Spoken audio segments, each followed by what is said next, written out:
회사가 전쟁터라고? 밀어낼 때까지 그만두지 마라. 밖은 지옥이다. 드라마 미생을 보신 분들은 이 대사가 기억나실 겁니다. 오 차장이 퇴직한 선배를 만나서 들은 말입니다. 많은 직장인들이 이 장면에서 소주 생각이 났을 것입니다. 직장 생활은 전쟁이라는 부분은 공감하는 분들이 많겠지만 왜 또 다시 은퇴 이후는 전쟁을 넘어 지옥이어야 할까요? 그리고 적정 은퇴 생활비가 290만 원이라는데 우리는 언제까지 이런 전쟁터에서 살아야 하고 은퇴 후에도 또 다른 큰 숙제를 안고 살아야 하는 걸까요? 그 정도 준비된 분들이 얼마나 될까요? 오늘은 준비된 소수의 사람들이 아닌 아직 준비되지 않은 많은 분들에게 제 생각을 이야기해보겠습니다. 간단히 결론부터 말씀드리면 월 10만 원의 수입은 자산 기준으로 3천만 원을 보유한 것과 같습니다. 부족한 부분은 운동과 사회에 접속하는 기분으로 소소한 일거리로 채우고 그래도 부족할 것 같다면 월 10만 원 소비를 줄이는 것 또한 자산 기준으로 3천만 원을 보유한 것과 같습니다. 현재의 재정 상황을 점검해서 나에게 맞는 출구 전략을 짜는 것이 중요합니다. 부족하게 느껴진다고 전쟁이니 지옥이니 이런 표현에 좌절하시거나 남보다 조금 부족하다고 자존감에 상처받으실 필요가 없습니다. 한 은퇴자의 사연을 먼저 보겠습니다. 퇴직한 60대에는 바쁘게 살 필요가 없습니다. 간단히 용돈만 벌고 나머지 시간엔 하고 싶은 것 하면 됩니다. 100세까지 장거리 마라톤을 완주하려면 35년 이상 체력을 안 빼가면서 천천히 절대 무리하지 않고 한 걸음씩 나아가면 100세까지 완주할 수 있습니다. 노후 생활비라 해봤자 지방의 부부 기준 250만 원이면 되고 비정기 지출이면 600만 원 드니 월 50만 원 정도 듭니다. 250만 원의 생활비는 연금과 이자, 수입으로 충당하고 비정기 지출은 목돈 통장에서 해결하면 됩니다. 저도 연금 205만 원과 이자 60만 원 등 265만 원으로 생활하고 비정기 지출은 비상금 3억 원에서 해결합니다.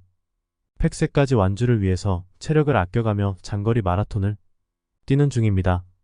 월 쌓일 50만 원 용돈만 법니다. 이 사연자분은 어느 정도 준비가 잘 되신 것 같습니다. 100세 시대의 노후 여정을 마라톤으로 표현하신 것도 인상적입니다. 연금이 탄탄하시니 약간의 부족한 부분은 소소한 일거리로 충당하시며 생활하고 계시네요. 하지만 우리나라 다수의 직장인들은 이 정도의 준비가 어려운 것이 현실입니다. 노후 빈곤율은 OECD 최고인 43.4%이고 65세 이상 노인들이 받는 연금이 공적연금과 사적연금을 합쳐도 월 60만 원 수준에 불과한 것으로 나타났습니다. 이들 중 절반 이상은 월 평균 수령액이 40만 원에도 미치지 못했습니다. 노인 1인의 최소 노후생활비 월 128만 원에 반도 되지 않는 것이 현실입니다. 100만 원 이상을 받는 수급자는 11%에 불과했으니 사연자분은 노후 준비를 연금으로 생각했을 때 상위 10% 이내 수준이며 금융자산 3억까지 생각하면 상당히 준비가 잘 된 분으로 볼 수 있습니다. 국민연금연구원에서 지난 21년에 시행한 설문조사에서 적정노후 생활비는 부부 기준 290만원, 최소 노후 생활비는 207만원으로 조사되었습니다. 이것은 평균값이고 서울의 경우 약 14%가 더 들었고 지방의 경우 약 11% 정도 덜 들어간다는 조사 결과입니다. 아무래도 도시와 지방의 물가 영향이 있다 보니 자연스러운 결과로 보입니다. 한편으로는 이러한 조사 결과는 어디까지나 다른 사람들의 생각에 불과하다고 볼 수 있습니다. 은퇴 후 전원생활을 즐기며 월 130만원으로 잘 생활하시는 분도 계십니다. 텃밭도 하시니 식자재 비용이 들지 않고 특별히 돈이 드는 활동을 하지 않게 되셔서 그렇다고 합니다. 또 다른 분은 은퇴 후에는 병원 주변에 살아야 하니 도시에 반드시 살아야 한다고 하여 월 지출은 약 300만 원이 들지만 주택연금을 활용할 계획이라 크게 무리스럽지는 않다고 합니다. 다른 사람들의 평균치를 보고 부족한 나를 탓할 필요가 없습니다. 자본주의 사회에서 누군가는 상위 1%를 달성하고 누군가는 그 바늘 구멍을 뚫을 수 없는 것은 당연한 것입니다. 노력도 중요하지만 모든 상황에는 운의 영역도 있었습니다. 은퇴를 준비하는 시기에 지난 일을 후회하고 미래에 대한 걱정으로 오늘 하루를 헛되이 보내는 것보다는 현재의 내 상황을 정확하게 파악하는 일이 중요합니다. 연금을 어느 정도 받을 수 있는지, 나의 현재 순자산은 어느 정도인지, 주택연금을 활용할 생각이 있는지, 거주지를 옮길 필요가 있는지, 현재 지출 상황과 어디까지 줄일 수 있는지, 약간의 소소한 소득을 올릴 수 있도록 어떤 일을 할 것인지, 기왕이면 내 취미생활과 연결되며 소소한 소득도 올릴 수 있는 것을 찾을 수 있는지 등 현재 내 상황에서 내가 할 수 있는 것을 찾고 조금 부족한 부분은 어떻게 채울 수 있을지를 생각하는 것이 중요합니다. 이럴 때 도움이 되는 것이 은퇴공식 4% 룰입니다.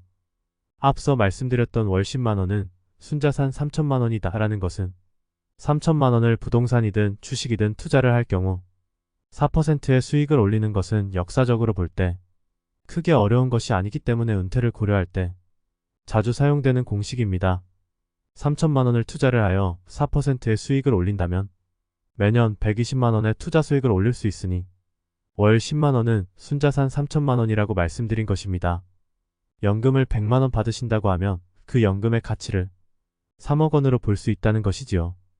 은퇴 후 10만 원의 수입이라도 정기적으로 들어오는 것이 얼마나 큰 것인지 체감할 수 있게 되지요.